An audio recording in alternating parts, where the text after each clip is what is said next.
अस्सलाम वालेकुम। आज के लेक्चर में ये एक पैटर्न बनाते हैं, सी प्लस प्लस में इम्प्लीमेंट करेंगे इसे। इसको देख लें कि इसमें कितने नंबर ऑफ़ लेयर्स हैं। बेसिकली ये फर्स्ट लेयर है, ठीक है, ये सेकंड लेयर है, ये थर्ड है, फिर फोर्थ एंड देन फिफ्थ। ठीक है, तो मेरे पास जो एन की वैल्यू है वो 5 है। हर लेयर के अंदर 5 नंबर ऑफ़ रोज़ हैं। ठीक है, हर लेयर के अंदर 5 रोज़ हैं। और जितने कॉलम्स हैं बेसिकली 5, 10, 15, 20, 25। तो बेसिकली 5 स्क्वायर मेरे पास कॉलम्स हैं। ठीक है, तो 5 लेयर्स हैं, हर लेयर के अंदर 5 रोज़ हैं और हर रो के अंदर 5 स्क्वायर मेरे पास नंबर ऑफ़ कॉलम्स हैं। तो इस पैटर्न को प्रिंट करना है, लेकिन हमारा कोड जो है वो जेनेरिक होना चाहिए। बेसिकली मैं आपको यहाँ से एक्सप्लेन कर देता हूँ। ये मेरा प्रोग्रामिंग फंडामेंटल्स का कंप्लीट कोर्स है।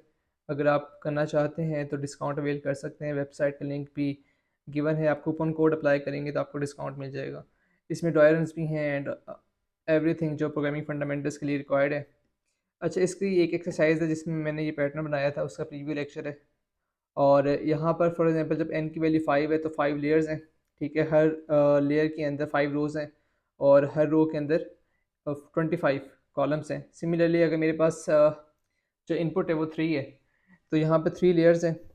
हर लेयर के अंदर 3 रोज़ हैं और हर रो के अंदर 3 स्क्वायर लाइक 9 कॉलम्स हैं। ठीक है, तो हमारा कोड इस तरह का जेनेरिक होना चाहिए।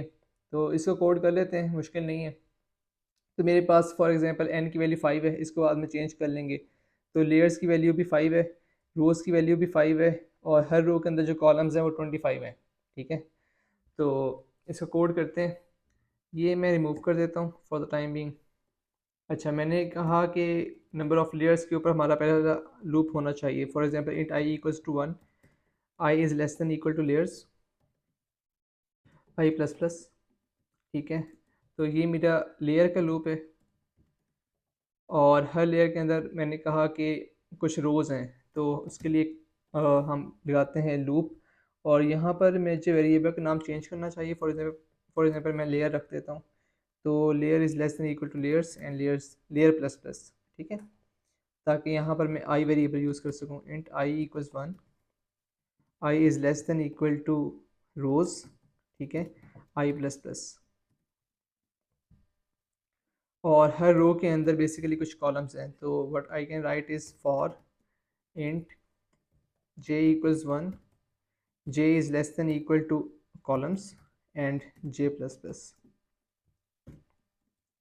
ठीक है, सो बेसिकली लेयर है, लेयर के अंदर रोज़ हैं और रो के अंदर n स्क्वायर मेरे पास कॉलम्स हैं। ठीक है, सो मैंने यहाँ पर वेरिएबल्स इनिशलाइज किए हुए हैं। So keep it simple. मैं यहाँ पर फ़िलहाल स्टैटिक प्रिंट करूँगा, सी आउट स्टैटिक। ठीक है, और हर रो के बाद मेरे पास सी आउट एंडल होना चाहिए। तो इस पैटर्न के अकॉर्डिंग हर रो के बाद बेसिकली इस रो को मैं पूरी एक रो कह रहा हूँ, तो इस रो के बाद नेक्स्ट लाइन पे जाना है। तो रो का लूप जो है वो ये वाला है, तो लूप की अगली इटरेशन से पहले मुझे सी आउट एंडल कर देना चाहिए।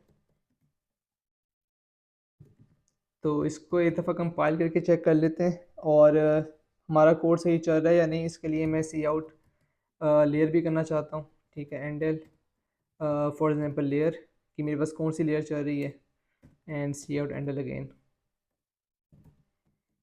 ठीक है, and let me clear the terminal first, compile and execute. तो ठीक है, फर्स्ट लेयर है, फर्स्ट लेयर के अंदर 5 रोज़ हैं, 25 कॉलम्स हैं। ठीक है, हर रो के अंदर। फिर सेकंड लेयर है, फिर थर्ड लेयर है, फिर फोर्थ लेयर है and up to so on. चलें, यहाँ तक तो क्लियर हो गया। तो अब मैं ये वाली सी आउट स्टेटमेंट निकाल देता हूँ, इसकी ज़रूरत नहीं है। कोड यहाँ तक सही चल रहा है। अब बेसिकली मैंने क्या करना है, इसको दो हिस्सों में डिवाइड करते हैं। एक ये जो डायगनल है ये प्रिंट करते हैं। ठीक है, जहाँ सॉरी फॉर दी, अच्छा ये जो डायगनल है हमने इसको प्रिंट करना है। तो क्या कर सकते हैं, मुझे दो इंडेक्सेस रखने चाहिए। ठीक है, लाइक इंडेक्स 1 और इंडेक्स 2 के दरमियान में स्टेरिक्स प्रिंट होते हैं, ऐसे ही है। और एल्स में मैं कह दूंगा स्पेस प्रिंट होती है। और हर अगली लेयर के लिए ये जो दोनों वेरिएबल्स हैं ये +5 के साथ इंक्रीमेंट होंगे। ठीक है, सो इसको इम्प्लीमेंट करते हैं, उसके बाद देखते हैं क्या सिचुएशन बनती है। So let me create a variable int first equal to 1। ठीक है, और सेकंड इक्वल टू n। तो मैंने फर्स्ट वेरिएबल को 1 से साइन किया है और सेकंड वेरिएबल को मैंने 5 से लाइक n से की वैल्यू से साइन किया है। और ठीक है, अब मैं यहाँ पर लिख सकता हूँ but j is greater than equal to first and logical and j is less than equal to second. तो स्टैटिक प्रिंट होना चाहिए और एल्स में हम कह देते हैं सी आउट स्पेस होनी चाहिए, लेकिन हम फिलहाल डैश प्रिंट करेंगे। सो let me clear the terminal first. ठीक है, कंपाइल एंड एग्जीक्यूट। तो देखते हैं क्या होता है। सो बेसिकली फर्स्ट वेरिएबल की वैल्यू है 1, सेकंड की वैल्यू है 5। तो 1 से लेकर 5 तक 1 2 3 4 5 हमारे पास स्टैटिक प्रिंट होते हैं, अदरवाइज डैशेस प्रिंट होती हैं हर लेयर के लिए, हर रो के लिए। तो बेसिकली हमने करना ये था कि अगली लेयर पे जाने से पहले, अगली लेयर पे जाने से पहले मुझे दोनों वेरिएबल्स को +5 से इंक्रीमेंट करना है, लाइक n से इंक्रीमेंट करना है। तो लेयर का लूप यहाँ पर क्लोज हो रहा है, तो अगली लेयर पे जाने से पहले मैं क्या करूँगा, फर्स्ट को +=n कर दूँगा और सेकंड को भी +=n कर दूँगा। ठीक है, सो अब देखते हैं क्या सिचुएशन बन रही है, क्योंकि मैंने अगली लेयर पे जाने से पहले दोनों इंडेक्सेस की वैल्यूज़ को अपडेट कर दी है। तो आपके सामने ये डायगोनल प्रिंट हुआ है, ठीक है, और बाकी जगहों पर डैशेस प्रिंट हुए हैं। तो ठीक है, अब एक डायगोनल होकर दूसरा डायगोनल करना कौन सा कोई रॉकेट साइंस है। मैं दो वेरिएबल्स और क्रिएट कर लेता हूँ। ठीक है, थर्ड इक्वल्स, अब थर्ड को किससे इनिशियलाइज करना है, ठीक है, और फोर्थ को किससे इनिशियलाइज करना है। तो फोर्थ तो हमारे पास कॉलम से इक्वल है, लाइक 25 के इक्वल है, और ये जो है वो 21 के इक्वल है। ठीक है, तो जनरलाइज फार्मूला क्या बन जाएगा, उसको इम्प्लीमेंट करते हैं। सो थर्ड बेसिकली इक्वल है हमारे कॉलम्स। ठीक है, कॉलम्स है मेरे पास 25 माइनस n, तो मेरे पास क्या आ जाएगा 20, और +1 करूँगा तो मुझे 21 मिलेगा। ठीक है, हमारी एग्जांपल के अकॉर्डिंग। और एक फोर्थ वेरिएबल है, इसको इनिशियलाइज करते हैं किसके साथ, कॉलम के साथ। ठीक है, जो बेसिकली 25 बनता है। तो ये थर्ड वेरिएबल है जिसको मैंने हाईलाइट किया है, और ये फोर्थ वेरिएबल है। ठीक है, और अगली लेयर पे जाने से पहले मैंने दोनों को डिक्रीमेंट करना है बाय -5। ठीक है, लाइक n से। सो अगली लेयर पे जाने से पहले third should be decremented by n और fourth should be decremented by n। ठीक है, और अब मैंने यहाँ पे कंडीशन को चेंज करना है, तो मैं एक और राउंड ब्रैकेट ऐड करूँगा। ठीक है, और यहाँ पे लगाऊंगा कि अगर j की वैल्यू फर्स्ट और सेकंड के दरमियान में है, ठीक है, और लेट मी रिमूव दिस, ठीक है, या फिर थर्ड या फोर्थ के दरमियान में है, तो j